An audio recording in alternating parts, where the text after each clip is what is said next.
はるかのザリアルジャパニーズポッドキャスト。は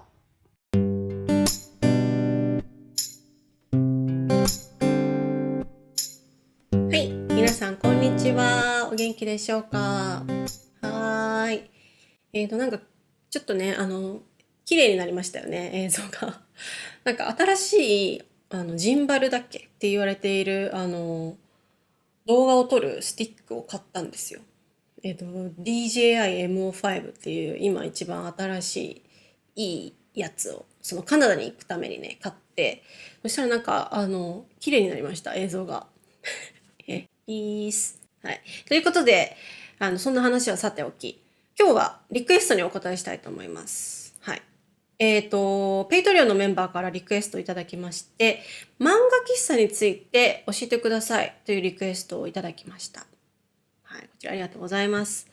ちなみに皆さん、漫画喫茶ご存知でしょうか？漫画喫茶。はい。漫画喫茶とか、インターネットカフェとか、同じようなものなんですけど、そういうふうに名前で呼ばれているものでございます。はい。短くして、満喫とか、ネカフェって言われてますね。はい。ネットカフェでネカフェですね。はい。満喫やネカフェ、何をするところかというと、名前の通り、漫画を読んだりインターネットをする場所でございます。はい。家にない漫画を読みたいとか、家にインターネットがない、インターネットがない人はあんまりいないと思うんだけど、パソコンがない人とか、はい。が利用する場所です。で、どんなところかというと、1時間、例えば、多分1000円以内なんだよね。1000円以内で、だいたいドリンクが飲み放題。そう、ドリンクバーがあって、ソフトドリンク飲み放題で、ワンルーム、そう、借りるというような状況ですね。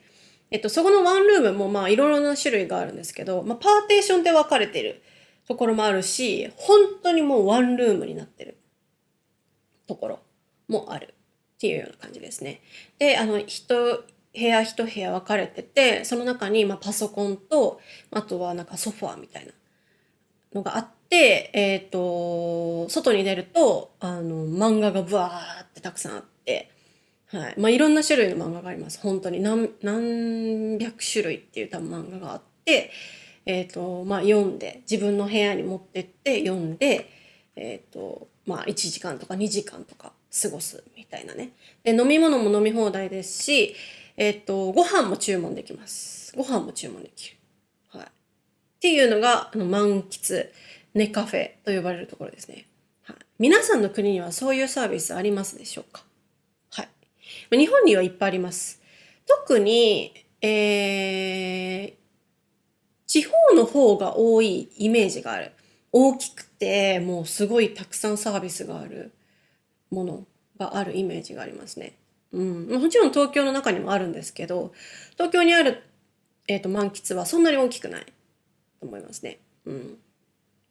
なんか調べたんだけど、最近のその満喫ネカフェには、その漫画やインターネットだけではなくて、ゲームができるようになったりとか、映画が見れるとか、あとはカラオケルームがあったり、あとダーツがあったり、あとシャワールームがあったり、なんかすごいことになってるみたい。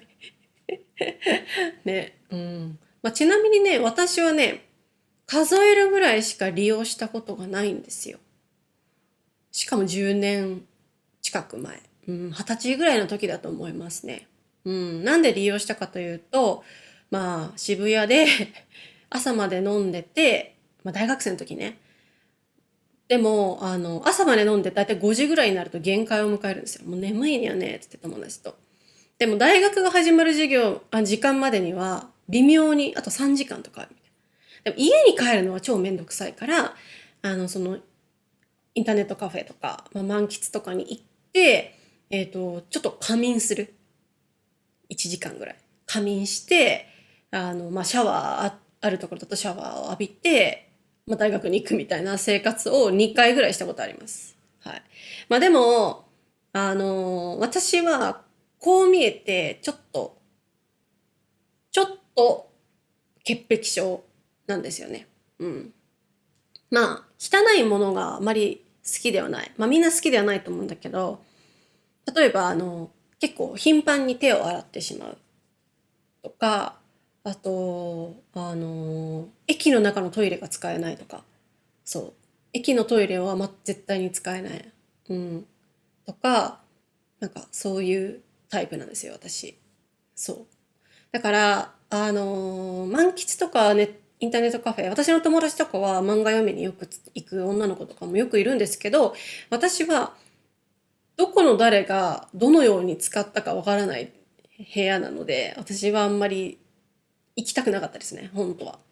そう。だから2回ぐらいしか行ったことないっていう感じですね。でもね、朝まで飲んで、寝たいけど、ホテルは高いとか、もう電車がないとか、っていう時には使うといいと私は思います。結構朝の料金がね、安かったりするんですよね。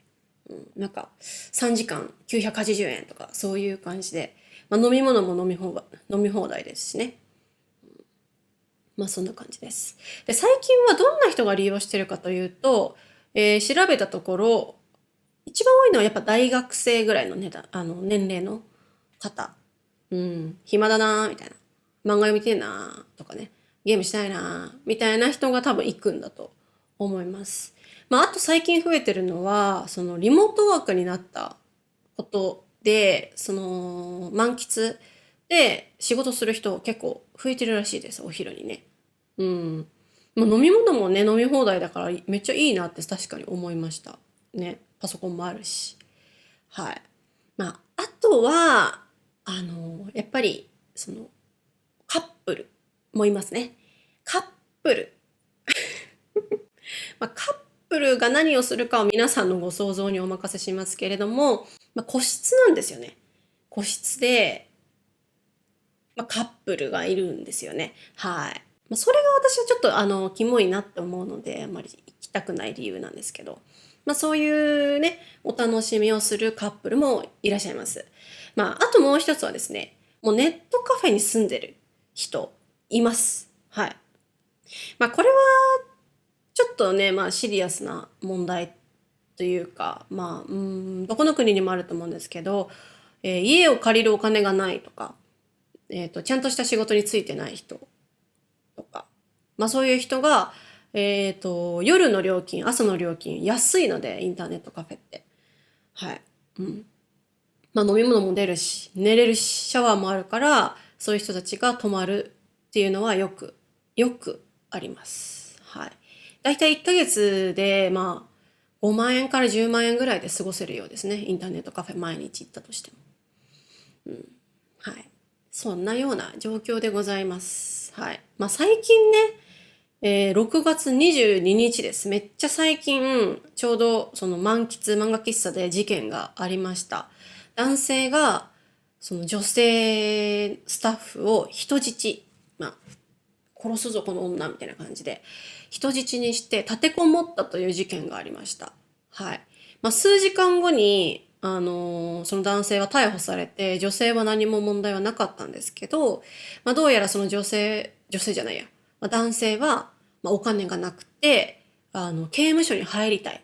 何か罪を犯して刑務所に入りたいからそういうことをしたみたいな人がいました。はい。インターネットカフェ、漫画喫茶は、そういう事件がたまに起こります。はい。ドラマとかでも多分見たことあると思うんだよね。犯人が大体ネットカフェにいる。みたいな。あるよね。犯人どこだみたいな。そしたらネットカフェから、メールを送った形跡がある。みたいなね。はい。そんな感じです。皆さん入ったことありますか？そして皆さんの国にありますでしょうか？ぜひ、いろいろ教えてください。はい。若い人はいいと思うね。うん。利用したらいいと思う。はい。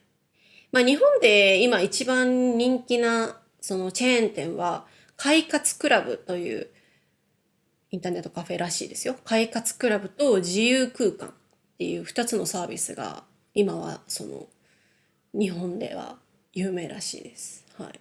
私は行ったことないんだけど、いつか漫画がどうしても読みたいってなったら私は行くかもしれない。はい。そんな感じで、今回は漫画喫茶とインターネットカフェのお話でした。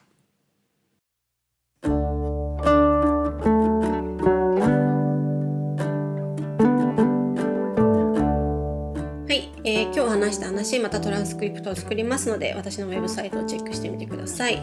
Twitter、Instagram、YouTube こちらのフォローもお願いします。おかげさまで YouTube7000 人登録者突破いたしました。ありがとうございます。はい。私がカナダについて落ち着いたらまた YouTube ライブをしようと思いますので、よろしくお願いします。はい。あと Patreon こちらのメンバーも募集しております。